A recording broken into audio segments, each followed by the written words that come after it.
Hello बच्चों, अस्सलाम वालेकुम।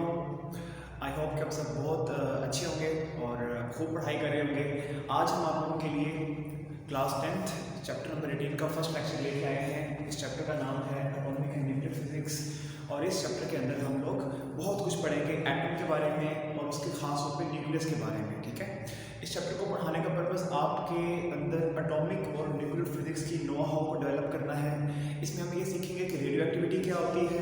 इसमें हम सीखेंगे कि जो डिफरेंट तरह के न्यूक्लियर रिएक्शंस हैं जो आपने क्लास 9 में भी पढ़े होंगे थोड़े बहुत, जिसमें न्यूक्लियर फिजन है, न्यूक्लियर फ्यूजन है, वो कैसे होते हैं। ठीक है, उनकी बेस क्या है, वो किस बेस पे हो रही होती है। ठीक है, और इसके अलावा हम लोग इसमें हाफ लाइफ का फिनोमेना भी स्टडी करेंगे।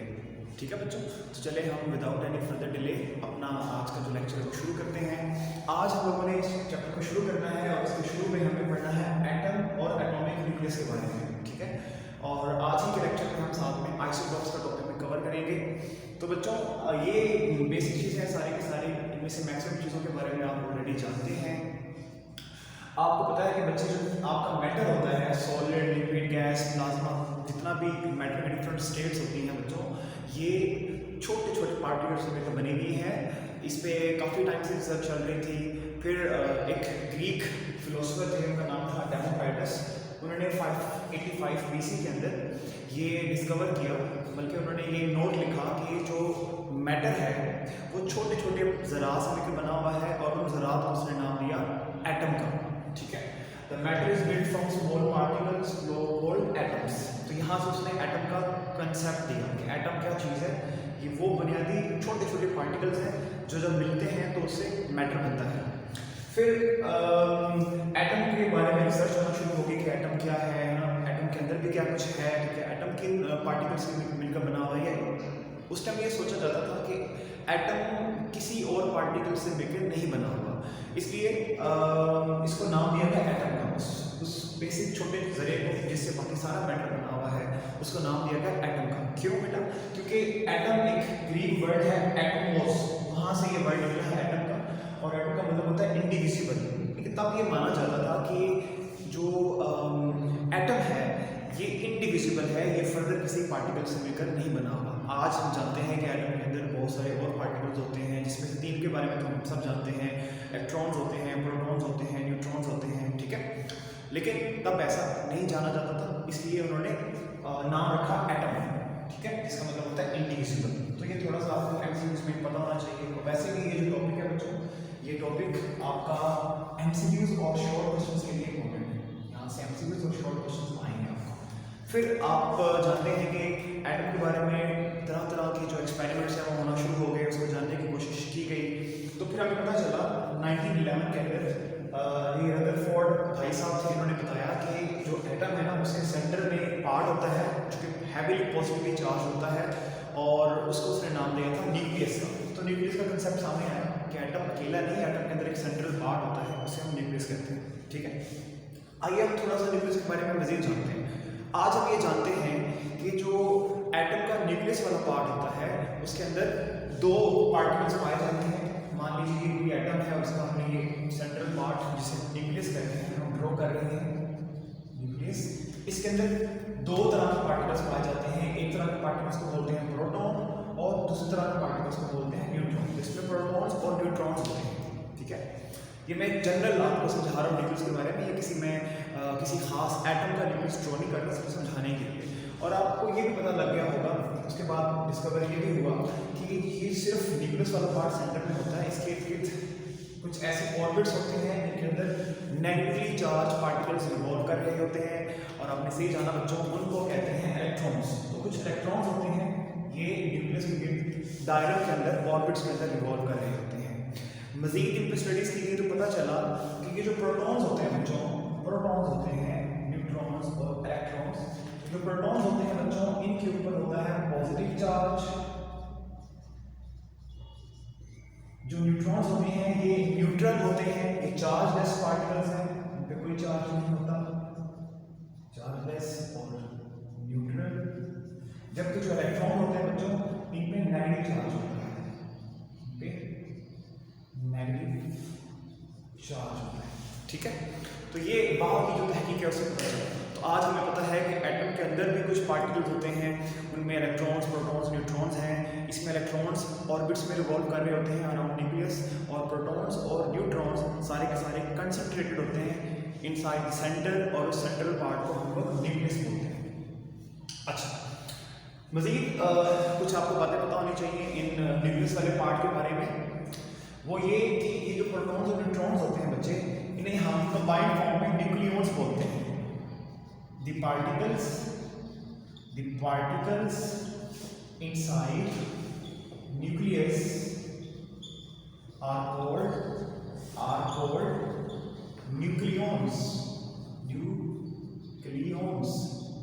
पार्टिकल्स जो न्यूक्लियस के अंदर पाए जाते हैं इन्हें हम न्यूक्लियॉन्स बोलते हैं बच्चों। और आप जानते हैं न्यूक्लियॉन से मुराद क्या होगी? न्यूक्लियॉन से मुराद होगी ये दोनों पार्टिकल, प्रोटॉन और neutron.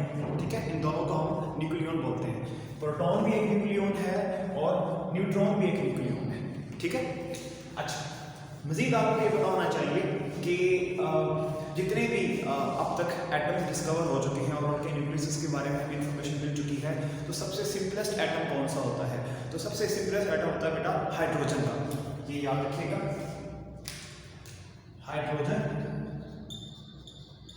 Is the simplest atom. सबसे सिंपलेस्ट एटम होता है बच्चों। क्यों होता है सिंपलेस्ट एटम? क्योंकि इसके पास, हाइड्रोजन के पास, अगर हम इसके न्यूक्लियस को स्टडी करें बच्चों, तो इसके न्यूक्लियस के अंदर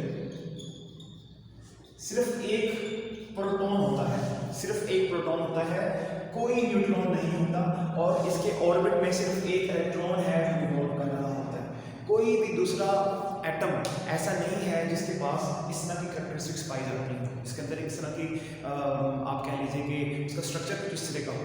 सिर्फ एक प्रोटॉन है और ऑर्बिट कर रहा है एक इलेक्ट्रॉन उस प्रोटॉन वाले पार्ट के गिर्द, जिसको हम न्यूक्लियस बोलते हैं, और कोई न्यूट्रॉन इसके पास नहीं होता। ये सबसे सिंपलेस्ट एटम है। एक बात और याद रखें बच्चों, और वो ये कि इन तीनों पार्टिकल्स में जो कि एटम के अंदर पाए जाते हैं, सबसे हैवियर कौन सा है और सबसे लाइटर कौन सा है? तो याद रखिए बच्चों, इलेक्ट्रॉन, प्रोटॉन और न्यूट्रॉन में से न्यूट्रॉन जो है वो सबसे हैवीएस्ट है। न्यूट्रॉन सबसे हैवीएस्ट है, ये हैवीएस्ट पार्टिकल है एटम का। और इलेक्ट्रॉन जो है लाइटेस्ट है, ये सबसे हल्का पार्टिकल है। ठीक है, और कुछ ऐसी स्टडीज हैं जो बताती हैं कि जो इलेक्ट्रॉन होता है ये 1836 टाइम्स लाइटर होता है, 1836 टाइम्स लाइटर होता है देन प्रोटॉन। ठीक है, और प्रोटॉन के बाद फिर आप न्यूट्रॉन आता है, यानी कि सबसे हल्का होगा इलेक्ट्रॉन, फिर होगा न्यूट्रॉन, और फिर होगा प्रोटॉन, और एंड में होगा आपका न्यूट्रॉन। ठीक है बच्चों, ये कुछ बेसिक बातें आपको पता होनी चाहिए एटम के बारे में। तो इन सारी चीज़ों को गो थ्रू कर लेते हैं। हम पढ़ चुके हैं कि एटम जो है एक ग्रीक वर्ड है, एटमोस, वहाँ से डिस्कवर किया गया है। एटम बेसिक बिल्डिंग ब्लॉक है मैटर का, ऐसा कुछ माना जाता है, ऐसा कुछ माना जाता था, और ये कंसेप्ट दिया था डेमोक्राइटस ने 585 BC के अंदर। और एटम का मतलब होता है इंडिविजिबल। ठीक है, इंडिविजिबल एटम का आइडिया जो था वो इन्होंने दिया था, लेकिन बाद में जब इसको फर्दर स्टडी किया गया तो पता चला कि इसके अंदर एक सेंट्रल पार्ट होता है, उसे न्यूक्लियस बोलते हैं। और ये आइडिया दिया था रदरफोर्ड ने 1911 के अंदर। न्यूक्लियस के अंदर दो तरह के पार्टिकल्स होते हैं, एक को बोलते हैं प्रोटॉन्स, प्रोटॉन्स को पॉजिटिव चार्ज होता है, दूसरा को बोलते हैं न्यूट्रॉन्स, इन पे कोई चार्ज नहीं होता, ये न्यूट्रल होते हैं। प्रोटॉन्स और न्यूट्रॉन्स को कंबाइंड फॉर्म में हम न्यूक्लियॉन्स भी बोलते हैं, या यूँ कह लीजिए कि न्यूक्लियस के अंदर जो पार्टिकल पाए जाते हैं उन्हें न्यूक्लियॉन्स बोलते हैं। और सबसे सिंपलेस्ट एटम जो अब तक डिस्कवर हुए हैं उनमें सबसे सिंपलेस्ट एटम आपका हाइड्रोजन होता है, जिसके पास सिर्फ एक प्रोटॉन होता है, कोई न्यूट्रॉन नहीं होता, और सिर्फ एक इलेक्ट्रॉन होता है। ठीक है, जो इसके गिर्द रिवॉल्व कर रहा होता है। एटम को डिस्क्राइब करने के लिए हम एटम को जब डिस्क्राइब करते हैं तो हम इन्हीं प्रोटॉन्स और न्यूट्रॉन्स की मदद से ही डिस्क्राइब करते हैं। ठीक है, और इसके लिए हम कुछ टर्म्स यूज़ करते हैं, उन टर्म्स के बारे में आपको आइडिया होना चाहिए। उसमें ये तीन टर्म्स सबसे इंपॉर्टेंट हैं। ये टर्म्स हैं used to describe an atom. ठीक है, ये कौन से टर्म्स हैं? इसमें सबसे पहले है एटॉमिक नंबर, इसका सिंबल होता है Z। दूसरा होता है एटॉमिक मास नंबर, इसका सिंबल मास नंबर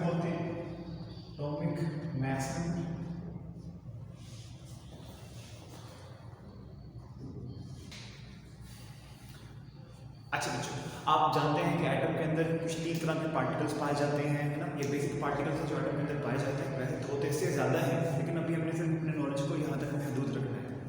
एटम में प्रोटॉन्स होते हैं, न्यूट्रॉन्स होते हैं, इलेक्ट्रॉन्स होते हैं, है ना। और इन तीनों की बेस पे हम एटम को डिस्क्राइब करते हैं। और उसके लिए हमने ये 3 टर्म्स डिवाइस की हैं। पहली टर्म है एटॉमिक नंबर, ये कहता है कितने प्रोटॉन्स हैं उस एटम में, कितने प्रोटॉन्स हैं ये बताएगा हमें एटॉमिक नंबर, ठीक है। नंबर ऑफ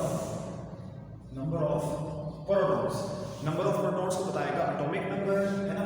दूसरा है न्यूट्रॉन नंबर, इसकी तरफ आ जाते हैं। न्यूट्रॉन नंबर क्या बताएगा, नंबर ऑफ न्यूट्रॉन्स, कितने न्यूट्रॉन हैं, ठीक है। तो यहाँ और यहाँ पे हम लोग न्यूक्लियस के अंदर देख रहे होंगे कि न्यूक्लियस में कितने प्रोटॉन है, that is atomic number. Nucleus में कितने न्यूट्रॉन है, दैट इज न्यूट्रॉन नंबर। और अगर हम इन दोनों को कंबाइन कर देंगे, कितने प्रोटॉन और कितने न्यूट्रॉन दोनों को ऐड कर दें आप, तो फिर क्या आएगा हमारे पास एटॉमिक मैस, हमारे एटम का मैस कितना है, ठीक है बच्चों। Number of protons plus neutrons, ये है आपका एटॉमिक मैस नंबर। तो अगर आप और देखो कि मैस नंबर कैसे आ रहा है, जब हम एटॉमिक नंबर को न्यूट्रॉन नंबर में ऐड कर रहे हैं, जब हम एटॉमिक नंबर को न्यूट्रॉन नंबर में ऐड कर रहे हैं तो हमारे पास मैस नंबर आ रहा है। तो ये हमारे पास एक रिलेशन क्या है, एटॉमिक नंबर, मैस नंबर और न्यूट्रॉन नंबर के दरमियान एक रिलेशन है। इस रिलेशन के थ्रू हम लोग बड़े आराम से, अगर हमें 2 का पता है तो दूसरा निकाल सकते हैं, ठीक है।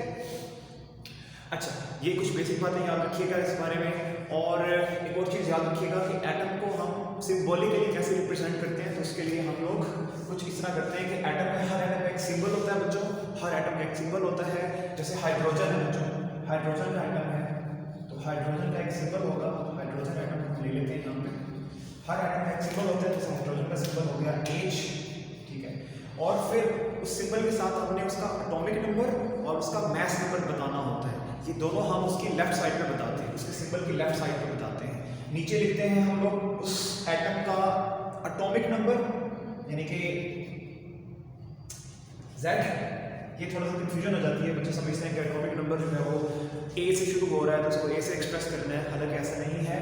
एटॉमिक मैस नंबर को हमने A से शो करना है, जबकि एटॉमिक नंबर को हमने Z से शो करना है। तो कुछ इस तरह करके हम शो करेंगे। ये मैं हाइड्रोजन के लिए कर रहा था। कोई भी एटम होगा अगर हमारे पास, तो उसको हम कैसे एक्सप्रेस करेंगे, ये मान लीजिए X कोई भी एटम है, कोई भी एटम है, ठीक है, हाइड्रोजन, कार्बन, नाइट्रोजन, कुछ भी, तो उसका सिंबल यहाँ डालेंगे, नीचे लिखेंगे उसका atomic number, number of protons, और ऊपर लिखेंगे उसका mass number, protons plus neutrons, ठीक है। इसकी एग्जांपल देख लीजिए। अगर हम हाइड्रोजन को लिखेंगे तो ऐसे लिखेंगे 1 1, एक प्रोटॉन प्लस 0 न्यूट्रॉन, तो 1 आ गया इसका मैस नंबर, ठीक है। वैसे ही अगर हम नाइट्रोजन का लिखेंगे तो 7 प्रोटॉन्स और 7 plus 7 protons plus 7 neutrons, 14 mass number हो जाएगा उसका, ठीक है। वैसे ही ऑक्सीजन का लिखेंगे तो 8 और 6, यहाँ उसका सिंबल आएगा, यहाँ आएगा उसका एटॉमिक नंबर और यहाँ आएगा उसका मैस नंबर। ये जो हमने ऊपर आपके सामने इक्वेशन लिखी है, इस इक्वेशन के थ्रू हम लोग, अगर हमें इस चीज़ का पता है ना, तो हम बड़े आराम से नंबर ऑफ न्यूट्रॉन्स को निकाल सकते हैं, नंबर ऑफ न्यूट्रॉन्स को निकाल सकते हैं। मान लीजिए आपको कोई भी एटम का सिंबल दिया जाता है, आपको कहा जाता है कि एटम है और उसका सिंबल X है, उसका एटॉमिक नंबर है मान लीजिए 80 और उसका मैस नंबर है मान लीजिए 160। तो आपसे सवाल ये किया जाता है कि बताओ उसमें नंबर ऑफ न्यूट्रॉन्स कितने हैं, मतलब आपको न्यूट्रॉन नंबर बताना है, नंबर ऑफ न्यूट्रॉन्स यानी कि न्यूट्रॉन नंबर बताना है। तो आप कैसे बताएंगे, तो ये रिलेशन देखिए आप, तो n निकालने के लिए आपको a में से z को माइनस करना है। तो n क्या होगा बच्चों, mass number minus atomic number, है ना। तो मैस नंबर कितना है हमारा, मैस नंबर तो लिखा है 160 और एटॉमिक नंबर कितना है 80, आंसर क्या है 80। तो neutron number that is basically number of neutrons, ये आ गया आपके पास 80, मतलब उसमें 80 न्यूट्रॉन्स हैं, ठीक है। ऐसे हम इसको यूज करके तो बहुत सारे न्यूमेरिकल्स को भी सॉल्व कर सकते हैं। आपके बुक में एक एग्जांपल हुई हुई है, दैट इज एग्जांपल नंबर 18.1, इसी बेस पे हुई हुई है, उसको आप सॉल्व कर लीजिएगा, ठीक है बच्चों। तो ये आज का आपका लेक्चर था, इसमें हम लोगों ने एटम के बारे में बेसिक आइडिया जो है हमने डेवलप किया। अब अगले लेक्चर में हम लोग बच्चों आइसोटोप्स और रेडियो एक्टिविटी का कंसेप्ट जो है स्टडी करेंगे। तब तक के लिए आप इस टॉपिक को अच्छे से रिवाइज कीजिएगा। मैं कुछ 2-4 सेकंड्स आपको दे रहा हूँ इसको स्क्रीनशॉट लेने के लिए, इसका स्क्रीनशॉट ले लिए इस पूरी चीज़ का, और हंसते रहें, मुस्कुराते रहें और पढ़ के आइएगा नेक्स्ट लेक्चर में।